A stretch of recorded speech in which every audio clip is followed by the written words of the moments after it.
بناتا تھا اور ایک لحد نہیں بنا۔ فقالوا ایہما جاء اولا، کہا گیا کہ جو پہلے آ جائے گا عامل عملہ وہ عمل کرے گا، یعنی وہ قبر بنائے گا۔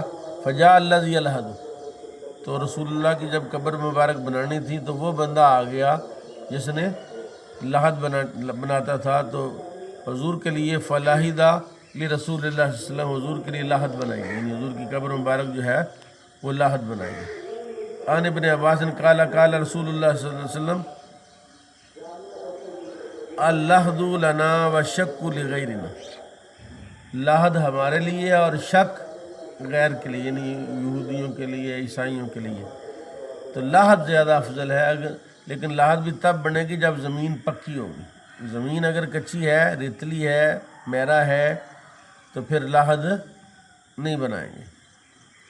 اچھا جی، ان ہشام ابن عامر ان النبی صلی اللہ علیہ وسلم قال یوم احد، جب احد کا غزوہ احد کا دن ہوتا تو ظاہر ہے 70 صحابہ کی قبریں بنانی تھیں، تو احفروا واوسیوا وعمقوا واحسنوا، آپ نے فرمایا گڑھے بناؤ اور بڑے بناؤ، اوسیو وسیع، وعمقوا اور گہرے بناؤ، واحسنوا اور اچھے بناؤ، وادفنوا الاثنین وثلاثا، دو بندے اس میں دفن کرو اور تین بندے دفن کرو، فی قبر واحد، ایک قبر میں۔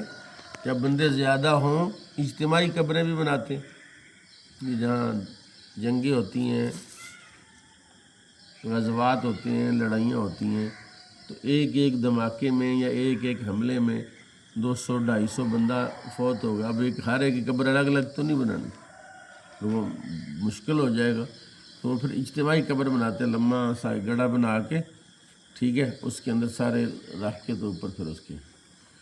تو یہ کام رسول اللہ صلی اللہ علیہ وسلم نے غزوہ احد کے دن کیا کہ 2 بندے یا 3 بندے کی قبر میں، وقدموا اکثرہم قرآن، اور ان کو قبروں میں اتارنے کے لیے پہلے کس کو اتارا؟ فرمایا جو زیادہ قرآن جانتا ہے، جو زیادہ قرآن جانتا ہے اس کو نیچے اتاریں گے تو اس کی برکت ہو جائے گی قبر میں۔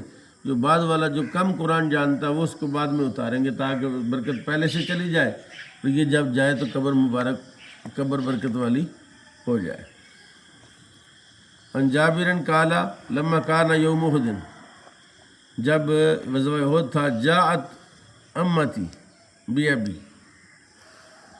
حضرت جابر کے والد فوت ہوئے تھے نا، کہتے جب غزوہ احد ہوا تو میری امتی پھوپھی آئی، بی ابی میرے باپ کے لیے، لتدفنہ فی مقابرنا، تاکہ وہ دفن کریں اس کو اپنے قبرستان میں۔ فنادا منادی، رسول اللہ کے منادی نے ندا کی، حضور صلی اللہ علیہ وسلم کی جو منادی تھا، اعلان کرنے والے نے اعلان کیا کہ ردوا القتلی الی مضاجعہم، یعنی یہ جو مقتول ہیں ان کو مدینے نہ لے جاؤ، مطلب حضرت عبداللہ کی جو والدہ بہن ہے، حضرت جابر کی پھوپھی آئیں کہ ہم اس کو لے جاتے ہیں کہاں پر؟ مدینہ پاک، جنت البقیع میں دفن کریں گے جا کے۔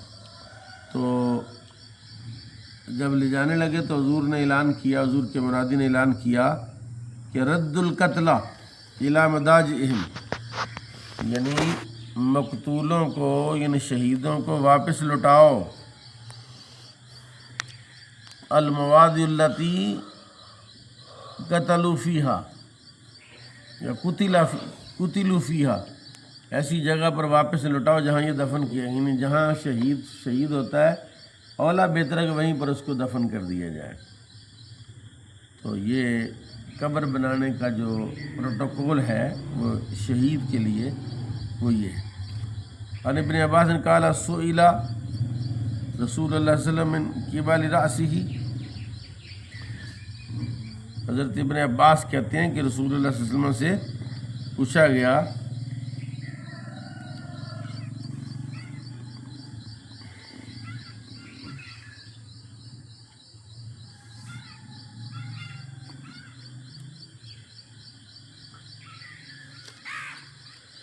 کہ پہلے میت کو رکھنا ہے تو کیسے رکھیں؟ پہلے سر رکھیں، پہلے پاؤں رکھیں؟ تو من قبل راسی، حضور سے سوال کیا گیا کہ کیا اس کو سر کی طرف سے رکھیں؟ رواہ شافعی۔ اور النبی صلی اللہ علیہ وسلم داخلہ قبر لیلا فاسرج لہ بسراج، ایک نبی پاک صلی اللہ علیہ وسلم قبر میں داخل ہوئے رات کو، رات کا ٹائم تھا، قبر نکالی، رسول پاک اس میں داخل ہوئے اور اس میں چراغ رکھا، فاخذ من قبل القبلۃ، تو وہ قبلے کی طرف سے پکڑا، قال رحمک اللہ ان کنت لعواہ طلاعا للقرآن، کہ اللہ تجھ پر رحم فرمائے، اگر میں ہوتا وہاں تو میں کیا کرتا؟ قرآن پاک کی تلاوت کر رہی، یعنی میں قبر میں جہاں دفن کرنا ہے اس قبر میں بیٹھ کے کچھ قرآن کی تلاوت کی جائے تو وہ قبر والا حصہ برکت والا ہو جاتا جس میں مردہ کو دفن کرنا ہے۔ اللہ تعالی ہمیں دین کی سمجھ اور عمل کی توفیق سے مالا مال فرمائے۔ صلاۃ السلام علیکم یا رسول اللہ وعلیہ